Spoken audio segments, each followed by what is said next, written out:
আমাদের সাথে সংযুক্ত আছেন বাংলাদেশের স্বাধীনতা সার্বভৌমত্বের রক্ষা কবচ আমাদের দলের সম্মানিত ভারপ্রাপ্ত চেয়ারম্যান জনাব তারেক রহমান, উপস্থিত স্থায়ী কমিটির সম্মানিত সকল সদস্যবৃন্দ, নেতৃবৃন্দ, উপস্থিত ভাই ও বোনেরা, সাংবাদিক বন্ধুগণ, আসসালামু আলাইকুম ওয়া রাহমাতুল্লাহি ওয়া বারাকাতুহু। সময় এত সংক্ষিপ্ত, আমরা বক্তৃতা দিতে চাই না। যদি আমরা সবাই বক্তব্য দিই, আমাদের প্রিয় নেতা সময় পাবেন না। আমি শুধু 2 মিনিট কথা বলে বিদায় নেব। সালাউদ্দিন সাহেব, আপনি বলুন, আমার বলার নেই কিন্তু আজকে আমি আপনার কালেকশন শুনবো। ধন্যবাদ। একজন জিয়াউর রহমানের জন্ম হয়েছিল বলেই 1971 সালে আওয়ামী লীগের সকল নেতৃবৃন্দ পলায়ন করার পরেও বাংলাদেশে স্বাধীনতার ঘোষণা দেওয়ার জন্য একজন মেজর উপস্থিত ছিল। শহীদ রাষ্ট্রপতি জিয়াউর রহমানের জন্ম হয়েছিল বলেই 1975-এর জাতীয় সংকটময় দিনগুলি পার করা গেছে এবং 7ই নভেম্বরের সিপাহী জনতার বিপ্লবের মধ্য দিয়ে এদেশের রাষ্ট্রপতি জিয়াউর রহমানের শুভ সূচনা সেই দিনই পেয়ে গেছিলেন, সেই নেতৃত্বের মধ্য দিয়ে। একজন জিয়াউর রহমানের জন্ম হয়েছিল বলেই 1979 সালে 5ম সংশোধনের মধ্য দিয়ে বাংলাদেশে বহুদলীয় গণতন্ত্রের পুনঃপ্রবর্তন হয়েছে, যেই গণতন্ত্রের কবর রচনা করেছিলেন শেখ মুজিবুর রহমান। বাকশালের 4র্থ সংশোধনের মধ্য দিয়ে এখন নায়কতান্ত্রিক বাংলাদেশের উৎপত্তি হয়েছিল। রাষ্ট্রপতি শহীদ জিয়াউর রহমান শাহাদাত বরণ করার পরে ক্রমাগত ষড়যন্ত্রের শুরু হয়। সেই ষড়যন্ত্রের পরে দীর্ঘ সামরিক স্বৈর শাসনের বিরুদ্ধে ক্রমাগত লাগাতার আন্দোলন সংগ্রামের মধ্য দিয়ে গড়ে ওঠা দেশনেত্রী বেগম খালেদা জিয়া ইতিহাস রচনা করলেন। সামরিক স্বৈরাচারের পতন হল। বিএনপির রাজনৈতিক ইতিহাসে শহীদ রাষ্ট্রপতি জিয়াউর রহমান, দেশনেত্রী বেগম খালেদা জিয়া এবং আমাদের মাননীয় নেতা জনাব তারেক রহমান কেবলই ইতিহাস আর ইতিহাস গড়া। 1990-এর সে সামরিক স্বৈর শাসন বিরোধী গণ অভ্যুত্থানের পরবর্তীতে 1991 সালে বাংলাদেশে ঐতিহাসিক দ্বাদশ সংশোধনের মধ্য দিয়ে বাংলাদেশে সংসদীয় রাজনীতির প্রবর্তন হয়, সংসদীয় সরকারের প্রবর্তন হয়। এটাও আরেক ইতিহাস, যা আজ পর্যন্ত কোন রকমে টিম টিম করে চলছে। 1996-তে তখন আমিও একজন সংসদ সদস্য হয়েছিলাম। কেয়ারটেকার সরকারের যে বিধান, প্রথমে আমরা মানতে চাইনি, গণদাবির মুখে আমরা মেনেছি। সেই বিধান দেশনেত্রী বেগম খালেদা জিয়ার নেতৃত্বেই সারা রাত সংসদে আলোচনার মধ্য দিয়ে কেয়ারটেকার সরকারের প্রবর্তন হয়। তত্ত্বাবধায়ক সরকারের ব্যবস্থা চালু হওয়ার মধ্য দিয়ে আরো 3টি নির্বাচন অনুষ্ঠিত হয়। বাংলাদেশের মানুষ রাজনৈতিক সংস্কৃতি হিসাবে তত্ত্বাবধায়ক সরকার ব্যবস্থাকে যখন আপন করে নিল, সেই তত্ত্বাবধায়ক সরকার ব্যবস্থাকে বিলুপ করার জন্য আবার শেখ মুজিবের সেই বাকশালী কায়দায় তদীয় কন্যা শেখ হাসিনা 2011 সালে 5ম সংশোধনের মধ্য দিয়ে সেই তত্ত্বাবধায়ক সরকার ব্যবস্থা বিলুপ করলেন। প্রশ্ন হল, 2001 সালের সেই সরকারে সংবিধান সংশোধনের মতো সংখ্যাগরিষ্ঠ জাতীয়তাবাদী দলের ছিল, কিন্তু দেশনেত্রী বেগম খালেদা জিয়া জনগণের বিরুদ্ধে যে নিজের ক্ষমতাকে দীর্ঘায়িত করার জন্য কোন রকমের সাংবিধানিক অপকৌশল প্রয়োগ করতে চাননি। তিনি এই দেশেরই নেত্রী, দেশ তার কাছে উপরে, জনগণ তার কাছে সর্বাগ্রে।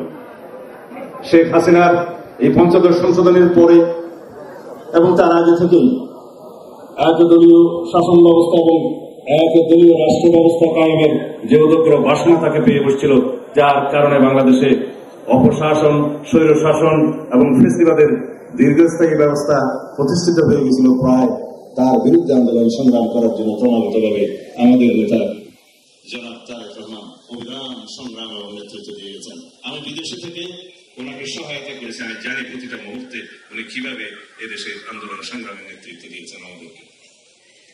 আজকে অনেকেই অনেক সরি, আমার একটু অসুবিধা হয়ে যায় ওই দীর্ঘ 10 বছর বিদেশে থাকার কারণে আর কি।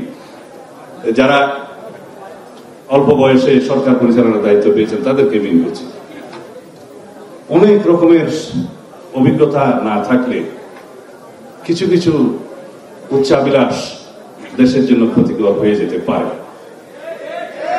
সেই জন্য বলছি, আন্দোলন সংগ্রামের প্রতিটি স্তরে মুহূর্তে সারা বাংলাদেশের মানুষকে একত্রীকরণের জন্য এবং রক্তক্ষয়ী ফ্যাসিবাদ বিরোধী সংগ্রামের জন্য আমরা যেভাবে দিন রাত আমাদের নেতা জনাব তারেক রহমানের নেতৃত্বে কাজ করেছি, এখানে সকলেই জানেন, আপনারা জানেন, একই দিনে আসমান থেকে টপকে 5ই আগস্ট পতিত হয় না। It's a result of continuous, it is a cumulative result of continuous democratic movement and fight. যেখানে বাংলাদেশের প্রত্যেক জনগণকে ফ্যাসিবাদের বিরুদ্ধে একাত্মতা প্রকাশ করতে হয়েছে, সংগ্রাম করতে হয়েছে, আত্মদান করতে হয়েছে, যার ফলে ফ্যাসিবাদের পতন হয়েছে। আমরা জানতাম ফ্যাসিবাদের পতন হবে, কবে হবে, কিভাবে হবে, কত রক্তক্ষয় হবে, সেই হিসাবটা কেবল জানতাম না। এখন ফ্যাসিবাদ বিরোধী জাতীয় ঐক্য যেটা সৃষ্টি হয়েছে, সেই জাতীয় ঐক্যে ফাটল সৃষ্টি হওয়ার মতো কোন কোন পদক্ষেপ আমরা এখন দেখছি যেটা জাতির জন্য কল্যাণ বয়ে আনবে না। সব কিছুর বিনিময়ে বাংলাদেশের সবচাইতে জরুরি হলো ফ্যাসিবাদ বিরোধী জাতীয় ঐক্যকে ধরে রাখা। মাননীয় প্রধান উপদেষ্টার উদ্দেশ্যে বলবো, জাতীয় ঐক্যকে ধরে রাখার জন্য যত কৌশল আছে সেটা অবলম্বন করুন, কিন্তু কোন উচ্চাবিলাসী কোন গোষ্ঠীর রাজনৈতিক উচ্চাবিলাস পরিপূরণের যেন আপনি হাতিয়ার না হন, সেটা আপনাকে সজাগ থাকতে হবে। আমরা অবশ্যই নতুন রাজনৈতিক দলের আগমনকে স্বাগত জানাবো, যদি সেটা কিংস পার্টি না হয়। সেই রাজনৈতিক দল যদি সরকারি সাহায্য সহযোগিতা ছাড়া স্বাভাবিকভাবে জন্মগ্রহণ করে, এই দেশের মানুষ সেটা স্বাগতম জানাবে। কিন্তু কোন রকমের জনগণের সাথে, যেখানে একমাত্র আমরা বলে থাকি জনগণই হচ্ছে সার্বভৌম শক্তির উৎস, সাংবিধানিকভাবে জনগণই হচ্ছে সাংবিধানিক রাষ্ট্রের সকল শক্তির মালিক এবং রাষ্ট্রের মালিকানা জনগণের কাছে, প্রকৃতপক্ষে সেটা লেখা আছে সংবিধানের প্রথম ভাগে। সেই মালিকানাকে যদি স্বীকার করি, সার্বভৌমত্ব হচ্ছে জনগণের সেই সার্বভৌমত্ব প্রতিনিধিত্ব করে তাদের নির্বাচিত প্রতিনিধি, এবং সেই প্রতিনিধিত্বের কথা বলার জায়গা হলো সার্বভৌমত্বের বহিঃপ্রকাশের জন্য সংসদ। সেই সংসদ হচ্ছে একমাত্র জায়গা যেখানে বাংলাদেশকে বিনির্মাণের জন্য সকল রকমের আলোচনা করা যাবে আন্ডার দি সান। অন্তর্বর্তী সরকারের প্রথম ম্যান্ডেট হচ্ছে একটি সংসদ নির্বাচন অনুষ্ঠান করা, সুষ্ঠু, সুন্দর, নিরপেক্ষভাবে। যদি সংস্কার লাগে সংস্কার করতে হবে, কিন্তু সংস্কার খেলা যেন আমরা না করি। সেই সংস্কারই আমরা করতে আহ্বান করেছি, যে সংস্কারগুলো সংসদ নির্বাচনের জন্য প্রয়োজন, প্রধানত অগ্রাধিকার সেখানেই দিতে হবে। নির্বাচন কমিশন গঠিত হয়েছে, ভোটার তালিকা প্রণয়নের কাজ চলমান, এবং প্রাতিষ্ঠানিক এবং আইনি সংস্কারের জন্য সমস্ত প্রস্তাব প্রদান করা হয়েছে। আসুন আলোচনা করি আমরা কি সমস্ত সংস্কার প্রাতিষ্ঠানিক দরকার নির্বাচন কমিশনের জন্য, কি কি সংস্কার দরকার, আইনি ভাবে সেই সংস্কারগুলো আমরা করি। কাগজে আইনি সংস্কারের জন্য সময় লাগার কথা নয়, শুধু মতৈক্য হতে হবে বৃহত্তর অংশীজনের মধ্যে এবং রাজনৈতিক দলগুলোর মধ্যে। সুতরাং সময়টা বেশি লাগার কথা নয়। আমি সময় নেব না, শুধু একটা আহ্বান জানাবো। আজকে প্রথমবারের মতো উন্মুক্ত করে দিতে চাই, যদি মাননীয় প্রধান উপদেষ্টা এবং অন্তর্বর্তীকালীন সরকার ইতিহাসে আরো বেশি স্মরণীয় হয়ে থাকতে চান, তাহলে জুলাই আগস্টের এই ঐতিহাসিক গণ অভ্যুত্থানকে স্মরণীয় করে রাখার জন্য 5ই আগস্টে আপনি সংসদ নির্বাচনের আহ্বান করতে পারেন। তাহলে জাতি আপনাকে স্মরণ রাখবে এবং এই দিবসকে আপনি স্মরণীয় করে রাখতে পারবেন। আমরা খুব হিসাব করে দেখেছি 3 থেকে 4 মাসের বেশি প্রস্তুতিতে সময় লাগে না। 12ই জুন নির্বাচন হয়েছিল বর্ষাকালে 1996 সালে। আমি নিজেও সেই একটা নির্বাচন করে জয়ী হয়েছিলাম। তখন জ্যৈষ্ঠ মাস, গরম এবং বৃষ্টি দুটোই আছে। যদি জুলাই আগস্টের আমাদের ভাদ্র মাসে বৃষ্টির সময় যদি বাংলাদেশে এই দক্ষিণ এশিয়ায় পৃথিবীর মধ্যে উল্লেখযোগ্য সবচেয়ে বৃহৎ গণ অভ্যুত্থান সংগঠিত হতে পারে, তাহলে কেন নির্বাচন নয়? ধন্যবাদ আপনাদের সবাইকে। বাংলাদেশ জাতীয়তাবাদী দল জিন্দাবাদ।